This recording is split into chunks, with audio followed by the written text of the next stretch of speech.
Alright, and on to the games. Okay, I think this hand is fine. It's not super great.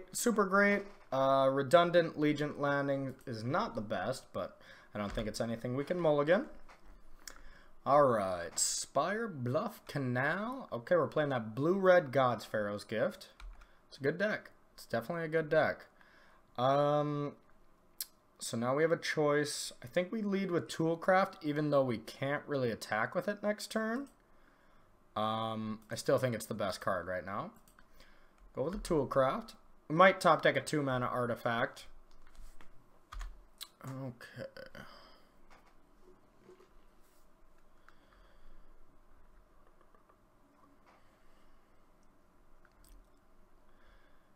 Alright, Ballista for 1. That's a pretty good card against us. Pretty good. Okay, so now we're just going to go double Legion's Landing.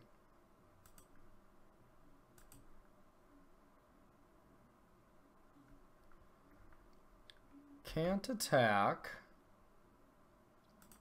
But we do want as many 1/1s as possible here.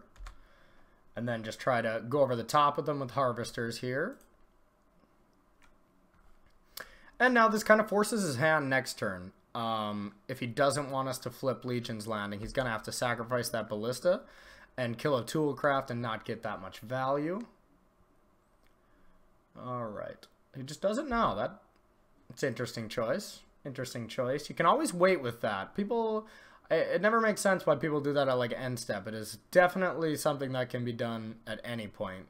If anything, he would want to see his cards first. Okay. You untap all your creatures. We're okay with that. Alright. Just going to cast a Harvester and pass here.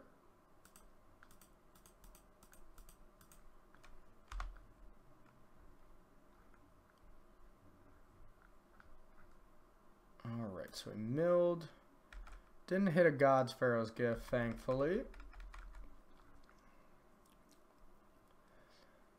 But I guess they do not play Refurbish, so that's not how he gets the card into play.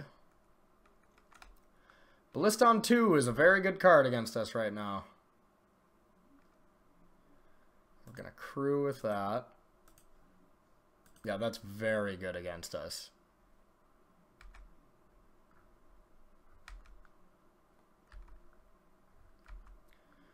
Okay. And we're not going to be able to keep 1/1s alive very easily here. Speaking of,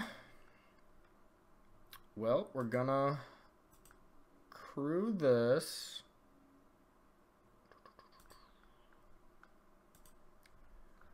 Going to crew this. Attack.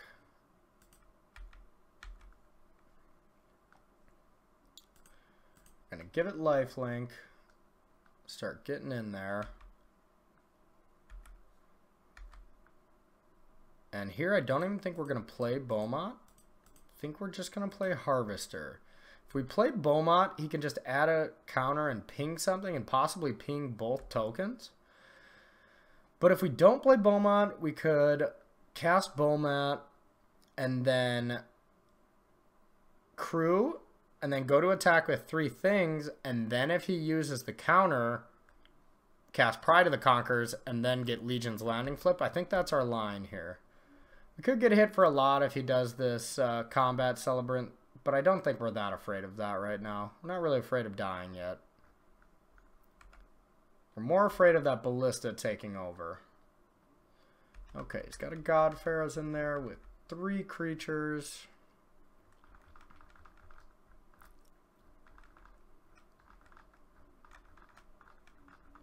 We have 4, 5, 6, 7, 8, 9 permanents if he doesn't kill this immediately.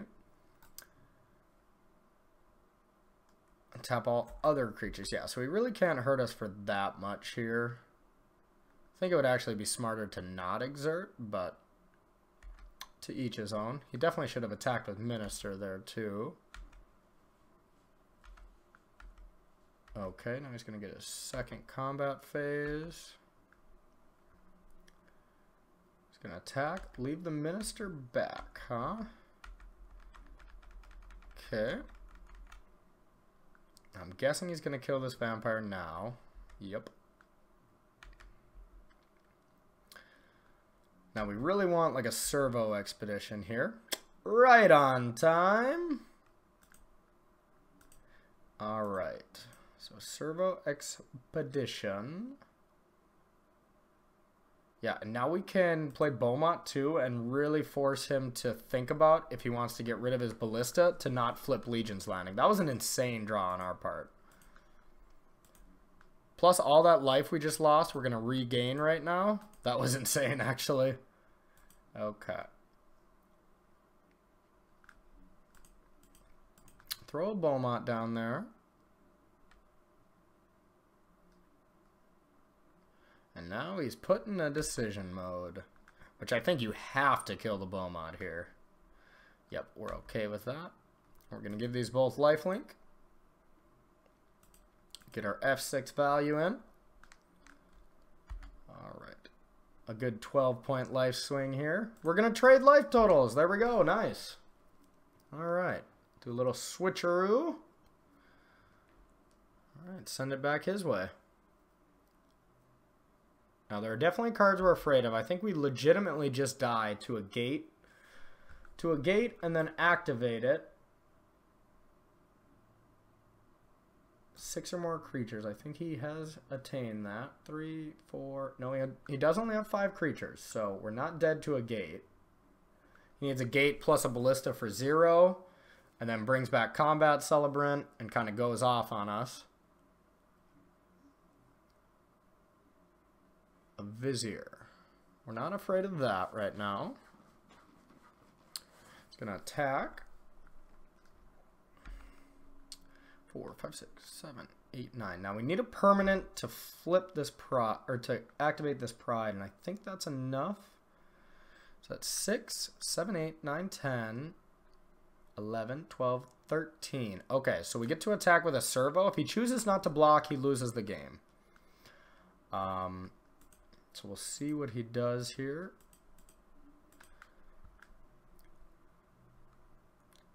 Alright, that is giving us a send. We're going to crew with this Vanguard. We're going to crew with one of the servos.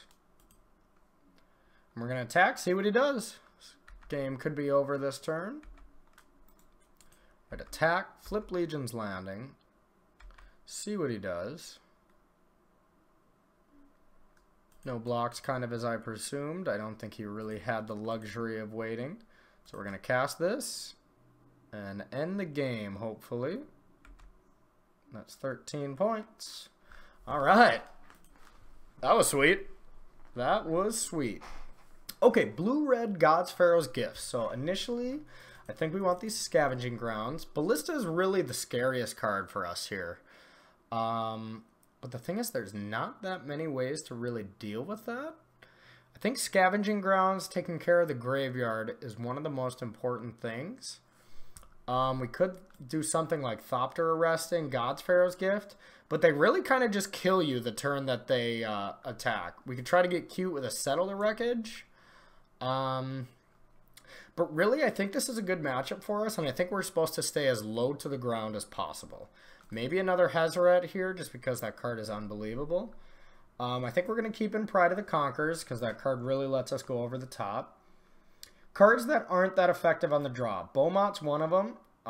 When he can play Minister and just absolutely brick us, it's not something we really want to be doing, so I think we're okay taking those out. Other than that, our creature base is very good. Harvesters I do think are very good. They're hard to block. Now we have 24 lands, and so we definitely want to take some lands out here. I think the lands that we care least about are Concealed Courtyards or Aether Hubs. Probably Aether Hubs, now that I think about it. We really don't have a use for energy besides Harvesters, and we don't really care about gaining life that much. Most of the time it doesn't come down to that. So I think we're going to do a Harvester, and I think we want 2 cast outs. If he goes to play God-Pharaoh's Gift, we can do it before combat, and usually that's going to be enough because they have to all in on their turn. Now, the one thing we look at when it comes to this kind of sideboarding plans is Hazoret being maximized right now? And I don't think it is because we have so many 3s in. So, like, you know, we want to be putting our 1-drops back in, but Beaumont on the draw is not good against him. So I really think this is the kind of configuration we're going to do. And see if it works here. I'm not the biggest fan of Harvester against him. So I'm not completely sold that this is the greatest plan. But I think we have our worst cards in our sideboard. And I think that's one thing you want to look for in sideboarding. So we'll give this a shot. Alright. Ooh, yeah. I think this hand is great. No complaints here. We got a 1-drop. We got a 2-drop. We got a 2-drop. We got a 2-drop. We can make it rain on Danto's Vanguards. We're going to be punching some dinosaurs. Or stabbing some dinosaurs, I suppose that is. I always thought that was a big super punch that he was doing to the dino. First time I've been wrong. Okay, so we got a Beaumont coming at us.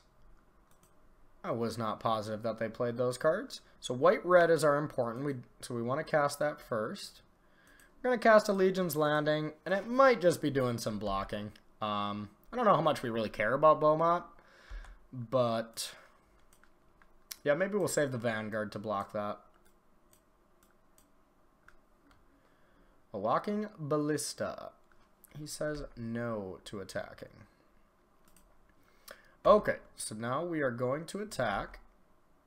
Because we're okay trading with either of those. And it looks like he is not. Now we're going to just start playing Vanguards. He can't really kill this card. Like, at all. He can kill us slowly by having to take 4 damage repeatedly, but Champion of Wits, that's okay.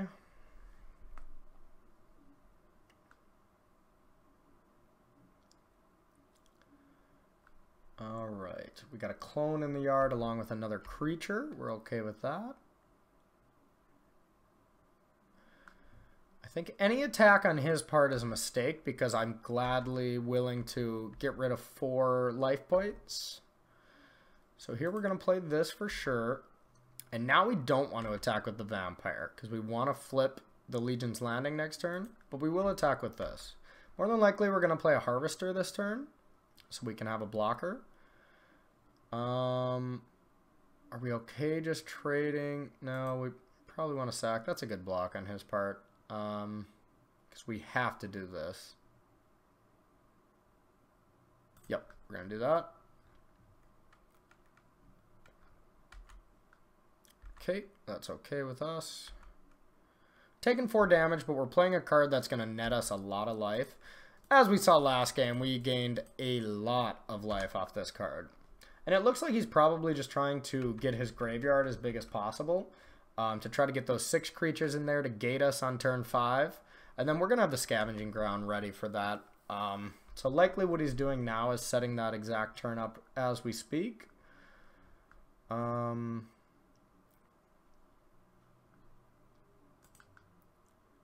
so he put the God-Pharaoh's Gift in the graveyard and doesn't have a creature. So we're super afraid of him God-Pharaoh's gifting us next turn. Almost impossible. Because we can attack. That would put his 4th creature in the yard, which we are going to do. That was a pretty decent draw. I still think we're just double Adanto's Vanguarding here. And I'm sure he's going to block and we're going to have to lose 4 life, but we're also going to gain 3. So we're going to start by Vanguarding. We're going to crew with that one. Okay. We'll get on in there. He's going to block. We're going to take 4. We're going to try to gain some back. So we're only losing 1 life in the exchange. Then we're going to play another Adanto's Vanguard. And at this point, it's getting dangerous for us to take. So every time we click on Adanto's Vanguard, we got to make sure we're willing, or that it's the correct play. It's not just an automatic, easy, gain, lose 4, keep it alive. Like, now it gets to be a bit of a decision. Whirler Virtuoso is a good Magic card. Something we're super not afraid of yet. Okay, so he's looking to possibly discard his hand. We're going to block. We're going to see if he's going to sack. I think I'm just going to let this die. Those 3 cards I think are valuable. So now he has 5 creatures in his graveyard, so we got to be weary of God-Pharaoh's Gift at any point now. So the main thing we're going to do now is we can only play... Oh, we can play both of these spells because this will flip into a land. So what we want to do is at the end of this turn have the untapped Legion's Landing, untapped Scavenging Grounds, and at least 1 more land. But actually we want to play this. Yeah, if we play this, that flips. Okay, we can actually play either and this will flip. So we're gonna cast this card. And now when this flips, we'll have the option at the end of turn to either activate Scavenging Grounds if we really need to, or make a 1/1. And I think it's going to be very tough for him to get out of this at that point. But we're going to find out. All right. Get on in there. Flip that bad boy. He's going to make a dude. I'm guessing he's going to block both Vanguards, and I think at this point we're going to go to 4. You know, I mean, it's scary, but this deck does not really kill you out of nowhere. So now we have to really decide if this is exactly what we want to do. We're going to 4, but then we're gaining 3 more. So we're really going to 7, and I think that's a comfortable life. These cards are just so hard for them to deal with. We're going to do it all. That's our last energy, though, so that's relevant. But, like, look what he's presented with right now. We may be at a lower life total than him, but, I mean, what's he looking to do right now? Gate me? I Scavenging Grounds him, and then it's just, the game's just over. Okay, it looks like he's going to attack. So we got 6, 7, 8, 9, 10, 11, 12 damage coming back. So we are not lethal. So I think we are just gonna... I think a block is correct here. Yeah, we're gonna block. Getting ballisted out of the game or something is some real way to lose this. Ballista for 2 is probably the worst play that... or the worst for us right now, but I also don't think it's super bad. I think more than likely... Oh, he needs 1 more mana to clone.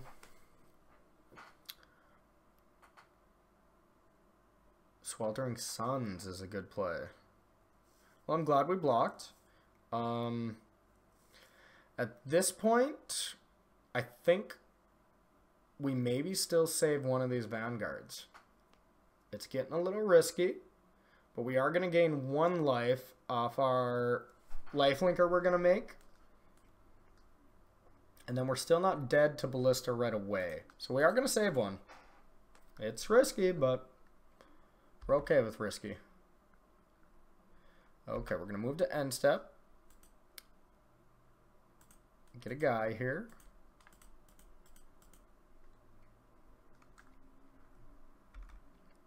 Okay. So we got a Scrounger. Scrounger is great right now. We are just going to play that so we can make another lifelinker. Our lifelinker is the most important thing now. Making a lifelinker and having Scavenging Grounds to deal with a possible God-Pharaoh's Gift is the most important thing we could be doing right now. And more resilient threats here. Adanto's Vanguard is now just a 3/1 that cannot be saved. But that's okay. Alright, take 7, gain 1. Now we're presenting lethal next turn. He's going to have a nice turn. Gate is off the table. We just Scavenging Grounds him if he has a gate. Sweltering Suns is good, but he's still dead if he has a Sweltering Suns, because we just bring back Scrounger. That card is pretty good. I don't think it's lethal. Whenever a non-token creature you control dies, you gain 1 life and draw a card and discard. So that's okay. So let's see what he's gonna do. He's gonna essentially be at 7, okay? Because he's gonna sacrifice that. So what he's gonna do is he is gonna block the Scrounger and he is gonna sack to target the Adanto Vanguard, and we're gonna have to let that happen. And he's gonna take 3, 4, 5. He's going to take 5 because we're going to make 1 more dude, and we're going to play a guy to crew. So we cannot kill him. We could kill him if we had 1 more life. But with that play, he is going to stay alive.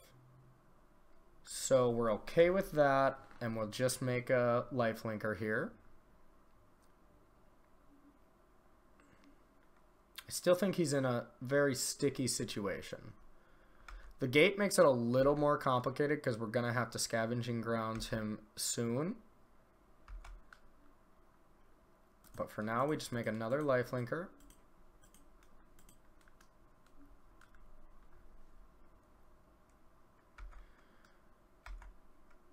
Okay, now we can... Now this turn, we almost have to Scavenging Grounds him right away because he can just sacrifice it, put God-Pharaoh's Gift into play... And then I guess we could grounds, which is still probably correct. But I mean, he has 1 card and he has to get back up to 6. So I mean, I think we're just going to sacrifice it right away. So if we sacrifice it right away, we're not going to be able to activate this. But we can still put a Scrounger into play. Nope, we don't want to do that. We want to put just this into play. Then if he Sweltering Suns us, we can return the Scrounger. Okay, I like it. I like it. We found the line. So we're going to play this. We're going to Ascend. We're going to crew with the card we just played. We're going to move to combat, bring in all the boys.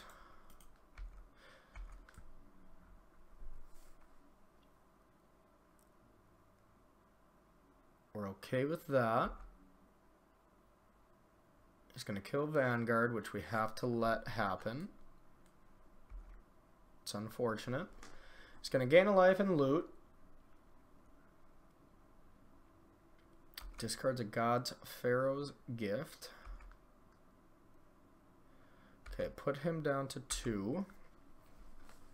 And now I think we just have to sacrifice it right away. Like, what can he do if he doesn't have a graveyard? I think nothing. And then we leave ourselves open with a courtyard and any land to be able to bring back Scrounger and automatically kill him. I don't think this... With this play, I don't think there's a way out for him. So we'll get rid of all graveyards now. And then hopefully we'll see him untap and concede. Yep. Yep, I think he was just waiting for me to pull that trigger. Okay, this deck's sweet. Stay tuned for more Magic.